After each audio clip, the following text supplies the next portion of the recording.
السلام علیکم ورحمۃ اللہ وبرکاتہ۔ میں امید کرتا ہوں کہ آپ سب خیر و عافیت سے ہوں گے۔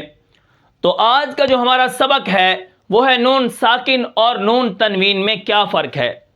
جیسا کہ آپ کو معلوم ہے کل میں نے آپ کو صفات عارضہ کے 8 حروف بتائے تھے، جس کے اندر میں نے آپ کو یہ بھی بتایا تھا کہ نون ساکن اور نون تنوین جو ہے یہ ایک چیز ہے، یعنی با دو زبر بن، با نون زبر بن۔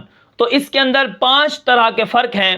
جو 3 فرق ہیں وہ تو تجوید کے ساتھ جڑے ہوئے ہیں، اور جو 2 فرق ہیں وہ عربیت کے ساتھ جڑے ہوئے ہیں۔ تو چلیے جانتے ہیں کہ نون ساکن اور نون تنوین کے اندر وہ کون سے 5 فرق ہیں۔ ٹھیک ہے، اب یہاں پر دیکھیں، نون ساکن اور نون تنوین میں 3 تجوید کے لیے ہیں، 2 عربیت کے لیے ہیں، سمجھنے کے لیے ہیں۔ اس کے بعد دیکھیں 5 طرح کے فرق ہیں۔ اب یہاں پر دیکھیں نون ساکن اور نون تنوین میں جو پہلا فرق ہے وہ یہ ہے کہ نون ساکن لکھنے میں بھی آتا ہے اور پڑھنے میں بھی آتا ہے، یعنی نون ساکن لکھا ہوا بھی ہوتا ہے اور پڑھا بھی جاتا ہے۔ مثال کے طور پر آپ یہاں پر دیکھیں کنتو، کن نون لکھا ہوا ہے، نون ہے اس کے اوپر نقطہ بھی ہے، ٹھیک ہے۔ وَكَأَيِّن آخر میں نون لکھا ہوا ہے اور پڑھا بھی جا رہا ہے، ٹھیک ہے۔ اب اس کے بعد دیکھیں یہاں پر دیکھیں، یعنی جو نون تنوین ہے وہ لکھنے میں نہیں آتا۔ لکھنے میں کیا لکھا ہوتا ہے؟ 2 زبر 2 زیر 2 پیش لکھے ہوتے ہیں، ہم اس کو نون تنوین کہتے ہیں۔ یعنی 2 زبر 2 زیر 2 پیش کو ہم کیا کہتے ہیں؟ تنوین کہتے ہیں۔ تو نون تنوین لکھا ہوا نہیں ہوتا، ٹھیک ہے، لکھا ہوا 2 زبر 2 زیر 2 پیش، لیکن پڑھنے میں آتا ہے۔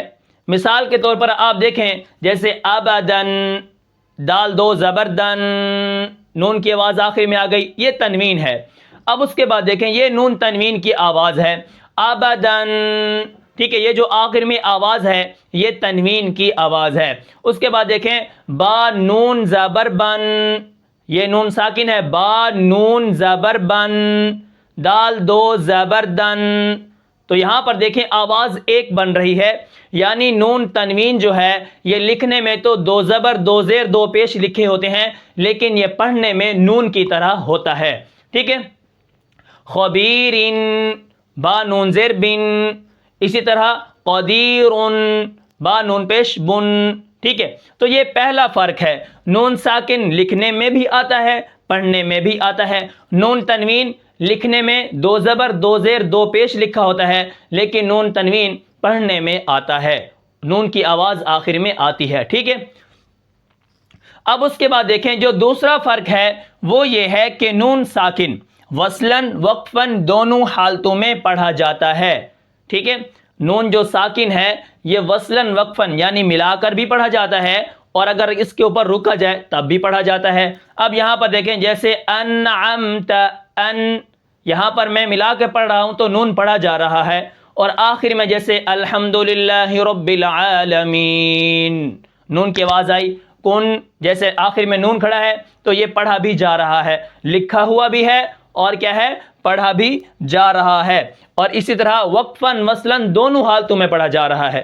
اگر میں نے وقف کیا ہے کن، نون پڑھا گیا، اسی طرح انعم، ان وصلاً بھی پڑھا گیا، وصلاً وقفاً دونوں حالتوں میں پڑھا جاتا ہے۔ لیکن جو نون تنوین ہوتا ہے وہ وصلاً پڑھا جاتا ہے۔ اگر آپ ملا کر پڑھیں گے جیسے ابدن، قدیرن، شیئن، یہاں پر پڑھا جائے گا، ٹھیک ہے، اور وقفاً نہیں پڑھا جاتا۔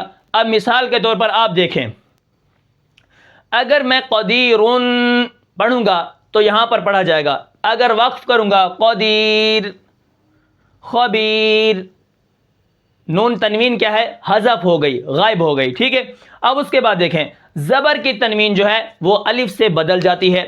حالت وقف میں جو 2 زبر کی تنوین ہے وہ الف سے بدل جاتی ہے، یہ 2 حذف ہو جاتی ہیں، 2 پیش 2 زیر، یہ کیا ہے؟ غائب ہو جاتی ہیں، ٹھیک ہے۔ جو 2 زبر کی تنوین ہوتی ہے وہ حالت وقف میں الف سے بدل جاتی ہے، جیسے ابدن، ہم کیا پڑھیں گے؟ ابدا، افواجن، کیا پڑھیں گے وقف میں؟ افواجا، وقف کا معنی ہوتا ہے رکنا، ٹھیک ہے۔ تو یہاں پر دوسرا فرق کون سا تھا؟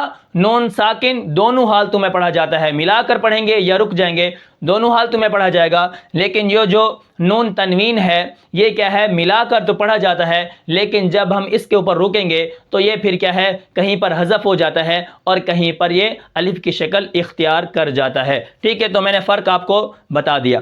اب اس کے بعد دیکھیں جو تیسرا فرق ہے وہ یہ ہے کہ نون ساکن جو ہوتا ہے وہ کلمہ کے درمیان میں بھی آتا ہے اور آخر میں بھی آتا ہے. اب یہاں پر دیکھیں انعمت، ان بیچ میں بھی آیا ہے، کلمہ کے درمیان میں بھی آ گیا، العالمین آخر میں بھی آ گیا. ٹھیک ہے، دونوں حالتوں میں آ گیا.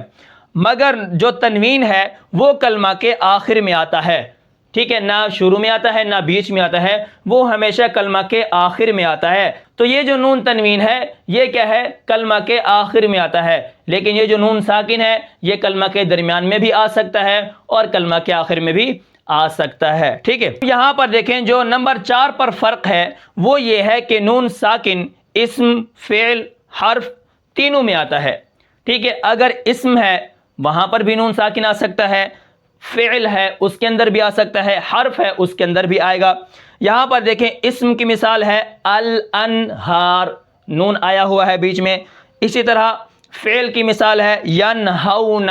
ٹھیک ہے، اسی طرح حرف کی مثال ہے عن، من. ٹھیک ہے، مگر جو تنوین ہوتا ہے ہمیشہ اسم کے آخر میں آتا ہے، جیسے رجال. ٹھیک ہے، یہ ہمیشہ آخر میں آتا ہے اسم کے. ٹھیک ہے، اب یہاں پر نمبر 5 پر جو فرق ہے وہ ہے نون ساکن اصلی ہوتا ہے. ٹھیک ہے، جیسے ینصرون، یہ جو بیچ میں نون کھڑا ہے یہ اصلی ہے. ٹھیک ہے، اسی طرح کی اور بھی مثالیں آپ لے سکتے ہیں. مگر جو تنوین ہوتا ہے، دو زبر دو زیر دو پیش ہوتا ہے، مگر تنوین ہمیشہ زائد ہوتا ہے. ٹھیک ہے، وہ کیا ہے، زائدہ ہوتا ہے. جیسے احدن، ابدن، خبیرن. اگر ہم یہ کیا ہے، نون اصل نہیں ہوتا، اگر ہم اس کو تبدیل کریں گے جیسے احدن سے احد، ٹھیک ہے، یہ زائد ہوتا ہے. اسی طرح ابدن سے ابدا تبدیل ہو جائے گا. لیکن نون ساکن اصلی ہوتا ہے. ینصرون کلمہ کے درمیان میں آئے، کلمہ کے آخر میں آئے، اسی طرح وقفاً مثلاً دونوں حالتوں میں پڑھا جاتا ہے.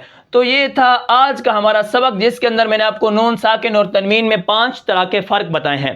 ٹھیک ہے، یہ میں نے فرق آپ کو اس لیے بتائے ہیں کہ آپ آگے چل کے جب آپ نون ساکن اور نون تنوین کا نام لیا جائے گا اور ان کے اندر میں فرق بیان کروں گا تو آپ کو پتہ چلے گا کہ پہلے ہم یہ پڑھ چکے ہیں. ٹھیک ہے، تو یہ تھا آج کا ہمارا سبق جس کے اندر میں نے آپ کو نون ساکن اور تنوین میں 5 طرح کے فرق بتائے ہیں.